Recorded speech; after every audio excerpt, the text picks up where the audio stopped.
Hi guys.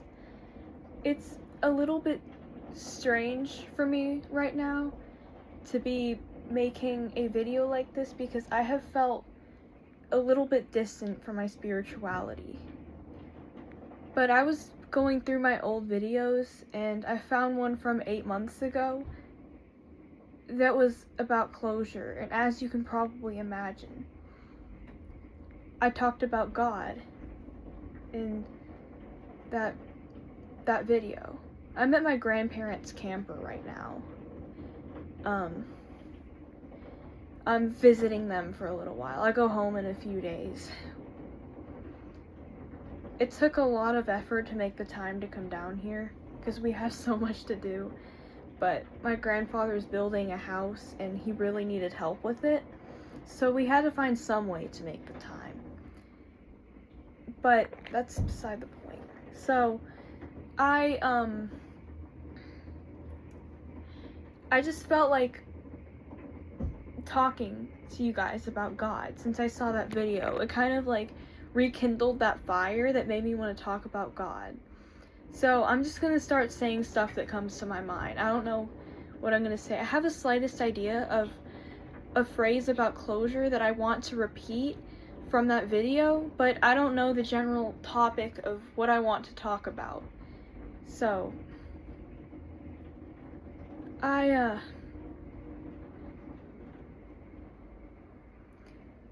sometimes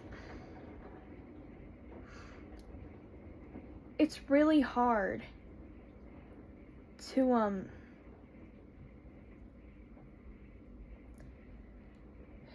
for me to be patient and tolerant with other people. I'm just going to that's what I'm going to talk about today. That's a great idea. That is what I'm going to talk about today. It's hard for me to be patient and tolerant with other people. Very.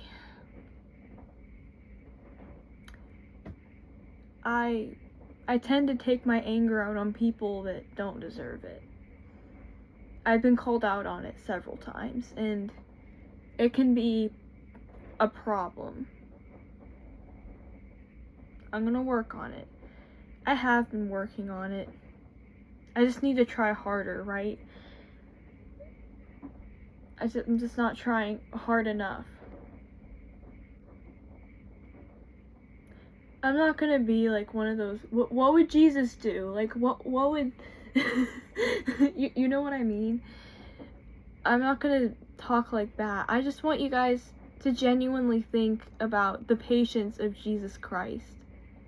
Just think about it for a moment. Try to wrap your brain around it. Yes, he did lose his temper.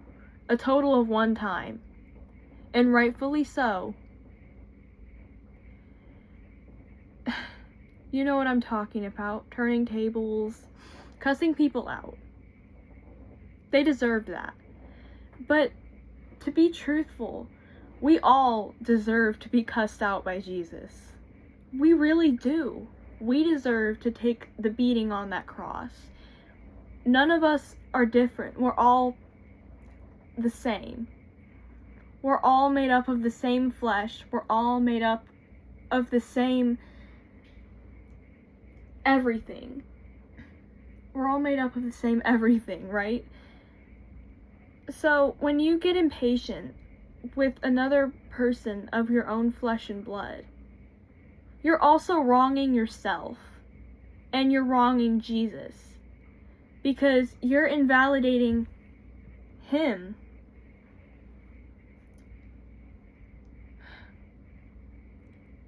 It's hard to explain, but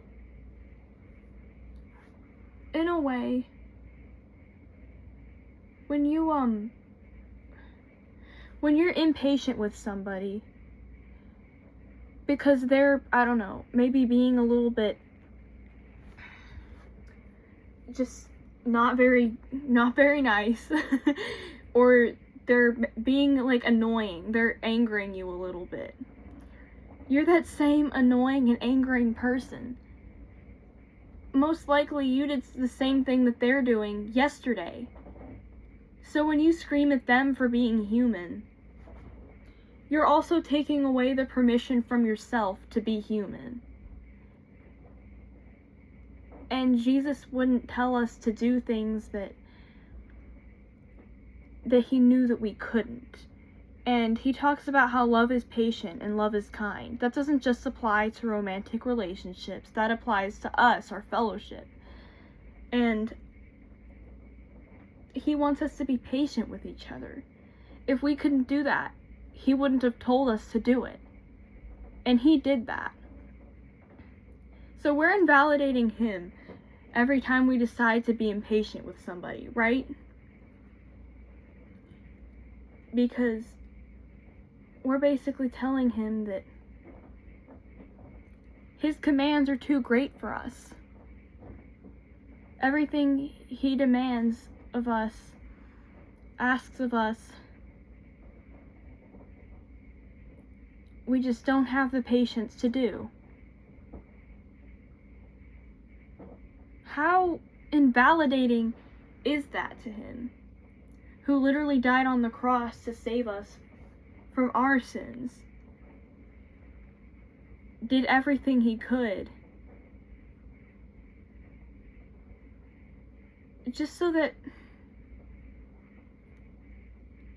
we could be human, just so that we could, that it would be forgivable for us to be something to be impatient about. It's really hard to explain. I don't know if I'm getting the point across. You may not even know what I'm saying. If not, just let me know if you don't get it. Be honest. And I will figure out a better way to word this and make a different video about it. But I'm hoping I can at least get some kind of point across, right? Well, when you see somebody it's really hard to be patient with. Okay, brothers are annoying. No offense to my brother. He is the greatest person alive. Like, I love him so much. Seriously. And he's really sweet. He's really helpful. And he's hilarious. But brothers, in general, are just annoying creatures. They just are.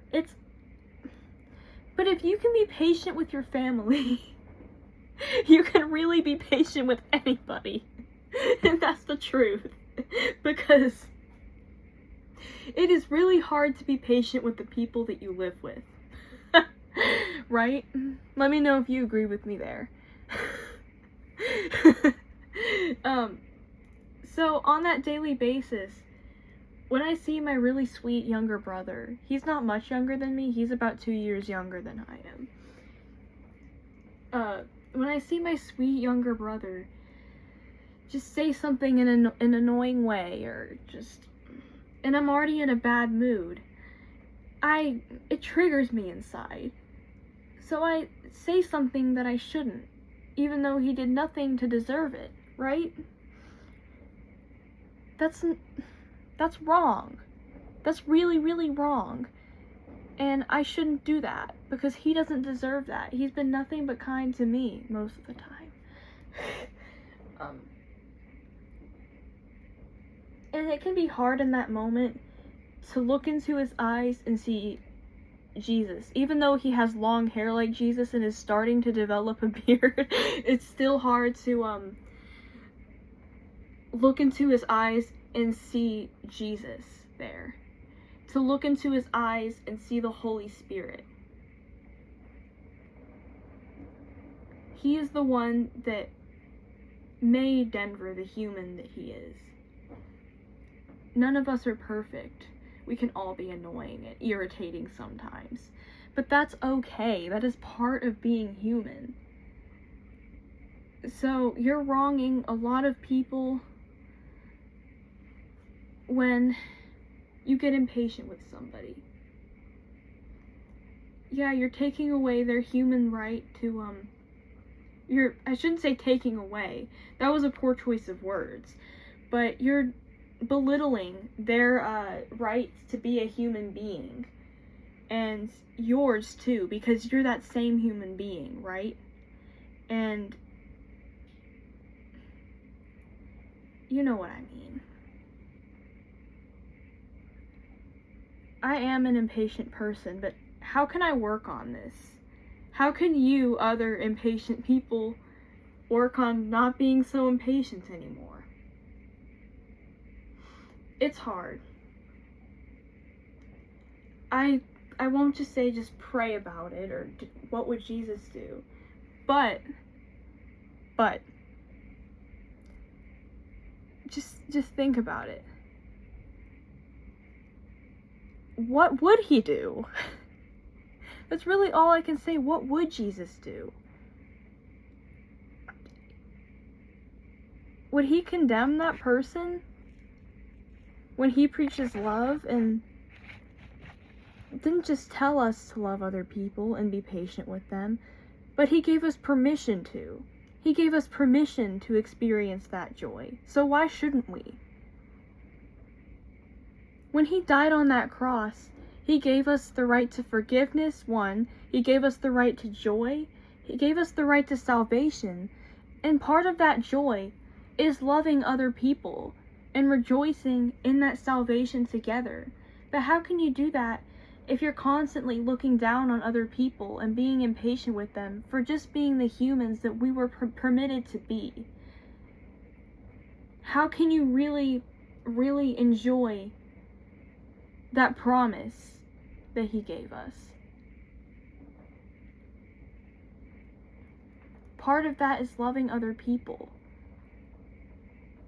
And even though it can be hard sometimes, when you decide to love, when you decide to be patient, it can feel so freeing. It can,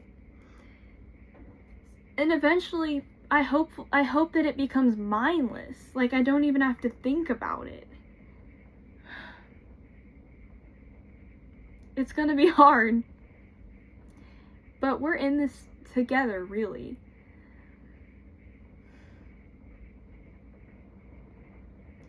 But don't do it for the outcome. Do it because it's the right thing to do in the moment. When you,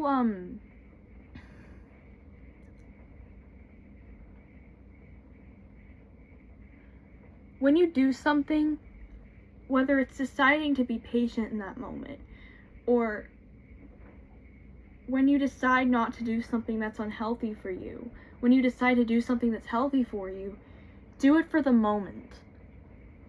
Wow, we're changing topics now. That's okay. Do it for the moment. Don't do it for what happens in the future. Because then the more that you do it, like, for the future, the more you'll get frustrated that you're not seeing results. Like, oh, why am I not a changed person yet? It's been 2 whole hours since I started this journey. It's been 2 whole hours since I started working out. Why don't I have a 6-pack yet? Right? First of all, you haven't been on the journey as long as you thought. It just seems that way. Because you are living for the future, which is farther out of sight than you can even picture.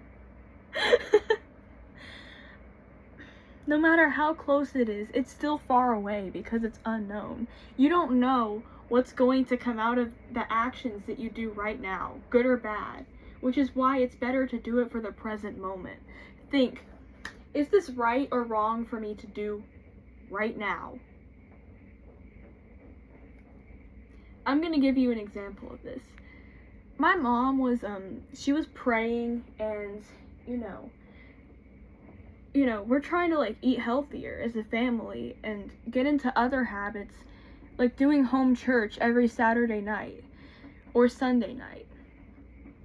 And she was like, God, why am I not seeing results to this? And that's when God said to her, why is it always about the outcome? She was like, what? And she was thinking about it for 2 whole days. Then 2 days later, while she was getting ready for the day, he laid it straight to her. what I just told you. We do things for the outcome and not for the present moment. When we do something, we're looking to the future, not to the present. And that's going to cause you a lot of frustration, friend. I promise you that.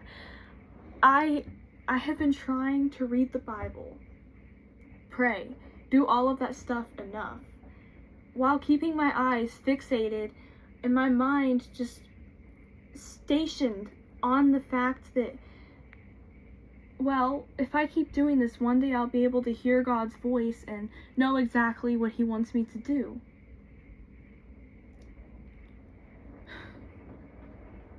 No, ma'am. You, first of all, I don't know how I'm going to hear God speak to me. He already has, in a way, a few times throughout my life. Not like this loud, like, do this, do that, or not this loud, one day you will be this, or one day you will be that, or not this, clear, he kind of speaks to me, like, through logic, in a way, once in a while, but, like, I've always wanted to get to the point where I can hear His voice on a regular basis. But who knows? What if I don't hear His voice on a regular basis? What if I don't hear it at all? What if He just continues to every once in a while, when I need it the most, just speak to me through my tiny, tiny brain? It's tinier than you think. I know I look like I have a large head, but very few things go on in here. Very few things.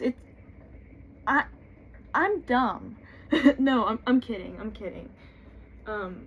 But yeah, I will tell you something though. God did speak to me fairly recently. March, I think. Or April. I have been struggling with my OCD so badly. I mean, it has taken a huge toll on my life. A huge toll. Like, telling me that I'm things that I'm not. And I believe the lies. And just repeatedly, I believe these things that I am being told that I am. A bad person. I believe that I'm just somebody that nobody would like, or somebody that I shouldn't like, or I believe that I'm not good enough, or I believe these awful things about myself sometimes. That's what OCD is. It's not just about hand washing, believe it or not. You get this, you get these intrusive thoughts, and, you know, normal people, they kind of just toss them aside, right? They don't usually faze some people, but OCD is mainly anxiety. So you obsess over every intrusive thought that tells you you're this or tells you you're that, and it manifests into this huge lie, this huge thing that it shouldn't be, and it takes an enormous toll on you. That's the darker side of it anyways. And it's not the greatest. And you overthink everything. Like, oh, if I don't move this cord, the whole house will catch on fire, and it's really strange. Do more research, because that's a whole other topic. But I'm starting to do better, and I'm starting to find more peace, and I'm doing really well. My mom has been a huge help with me. She made this whole like file system thing. It's like I have it in here. Let me see. My grandparents cleared out a drawer. It's kind of messy right now. There's a lot of cards in it, and I don't want to show it because they're like personal. But basically, at the front of the file, you have the label that says positive, and at the end of the day, you put like things in that part of the file that you like about yourself, or good things about your day. Then in the file, then the part of the file behind it, you put one of God's truths that you're thinking about, or you learned that day, or that week. And then you put things that made you sad. Then you have what ifs, when the intrusive thoughts start to manifest, or when you first get them, you write them down and put them in the what ifs and don't even think about them for the rest of the day. Then you have the oh no's, where it's starting to manifest and actually really become a problem. Then you have the last section of the file, lies, where you recognize that the intrusive thought, the lie is a lie, and then you put them in lies. I'm gonna be honest, I don't have a lot of things in lies. Some of them I'm still working through. I don't have the courage yet to call them out for what they are and say, this is a lie. Because deep down I still feel like it isn't. Does that make sense to you? Like that I'm not a good person. It's hard for me to believe that I'm a good person sometimes. Or like I'm lovable. That's hard. But I also was given this devotional where every night I write down the things that I'm grateful for and the highlights of my day, all of these things. But like I was so wrapped up in my confusion and my hurt that I just decided, what's even the point in doing any of this? And I also had supplements that could help me. Like, believe it or not, deficiencies can cause OCD to get worse. So I had supplements, like vitamin supplements. But I was like, what's the point? All of this is too bad for any of this stuff. It just felt so surface level to even help with. There's no point. So I just wasn't doing any of it. Even though my mom took all of this time to prepare all of this stuff for me, I wasn't doing any of it. I still have a hard time doing it all. But I'm starting to turn around and have more thoughts that are good, right? And that's starting to make me want to get back into it. We all have our slumps, but I'm not in the mindset where I feel like I just can't do it, I mean, sometimes I feel like I feel discouraged, like I can't do it, but I see the point in it now. And I'm feeling like I want to get back into it. And I'm going to.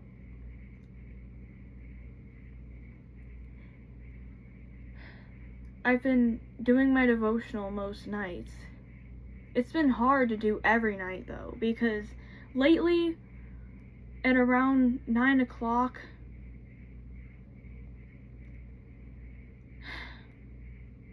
$10 maybe, I just get so tired that I can't handle it and have to go to sleep. Like I can't laser focus on anything. But I just didn't see the point in any of this or how it was supposed to help me. And I just wasn't connecting the dots, no matter how much I tried. This is where God did share the outcome with me. But then he spoke through my mom to let me know not to do it for the outcome. I wanted to do everything because I thought the more I do this, the better I'll feel in the future. I wasn't focusing on the present moment. But like I was trying to figure out the root cause for why I was feeling these things. But there was this like gnawing feeling at the back of my head that told me that the reason I'm in this mess is because I don't love myself. Like, it started out small. Like, the whisper started out small. Like, not a literal whisper. But I'm telling you, it was like at my left side brain, basically. Like, I just felt this, like, this feeling. The reason I'm in this mess is because I don't love myself. But I refuse to believe it. I'm like, that can't be the case. That just sounds so basic. And I feel like I love myself, even though I also feel like I'm not good enough. Like, at times I felt like I love myself, you know? Me not being good enough wasn't the only lie. It was just that I was a horrible person. But I also at the same time felt like I loved myself because I had things that I did like about myself. But there were just these feelings that I hadn't named yet. But they were that I didn't love, they were that I wasn't enough and that I was a bad person. I didn't know what those things were yet. I didn't know that that's why I was feeling them. Does that make sense? So I thought that I loved myself.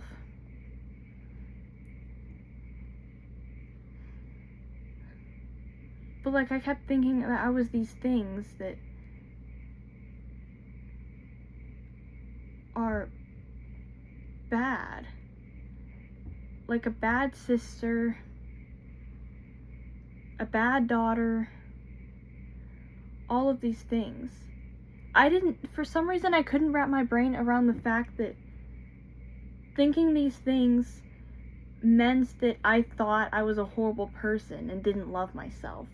I couldn't wrap my brain around that. I didn't know that that also meant that I thought I was a horrible person. It's really hard to explain. But somehow I also thought that I loved myself at the same time. But there's no way, because I wouldn't be punishing myself for being things that I'm not if I loved myself. That's just not how it works, and I see that now. And I don't think that I connected the dots by myself.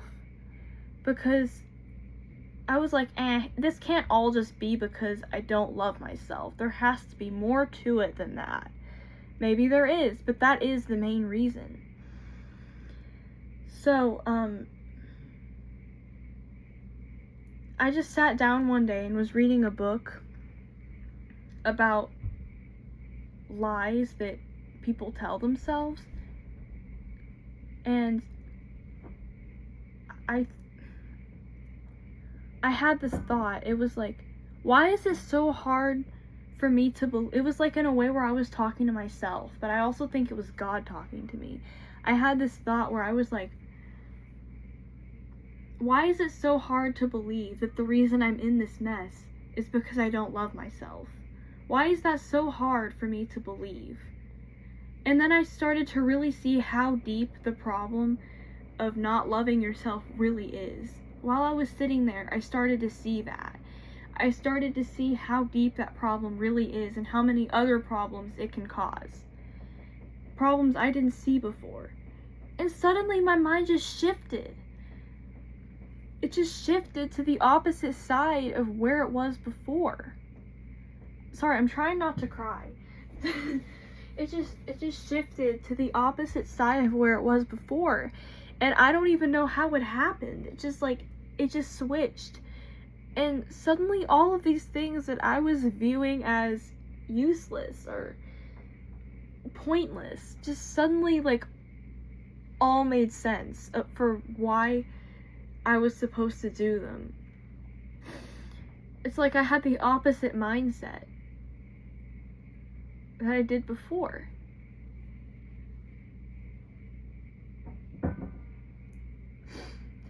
I realized what everything was supposed to do, but then I also realized not to do it for that future outcome. But I think in that case, that was a case where I had to know the outcome. Otherwise, I don't know why God told me why I was supposed to do these things. But He did, and I'm grateful for it. Here's why. Even though all of this seems so deep down, and the things that are supposed to help me seem so surface level, eventually, you know, since I have this feeling of, like, that I don't love myself, finding those things to put in the file where I find things that I like about myself and I run out of things to put, I'll be forced to figure out things that I like about myself. I'll be forced to think those things up. And eventually, the positive cards will start to weigh out the negative cards. And it's going to take a lot of time. But then every bad thing will start to seem so fleeting and just pointless, and like it doesn't even matter anymore. Basically the opposite of what I was feeling right then.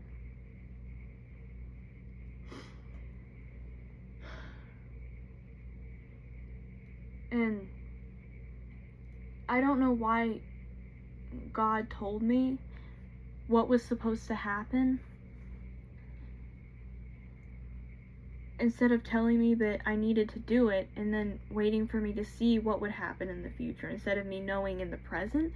I don't know why he told me the outcome then, but he did, and I'm sure there was a reason for it, and I'm grateful that he did.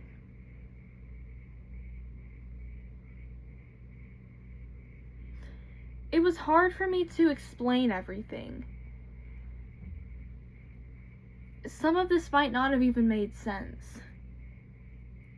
It might have just been a jumbled mess, but because I didn't have the slightest clue what I would be even talking about when I started recording. But I want to go back to my point about being patient. Don't do that or anything that I just said for the outcome. Do it because Jesus gave you the permission to show yourself and others that grace.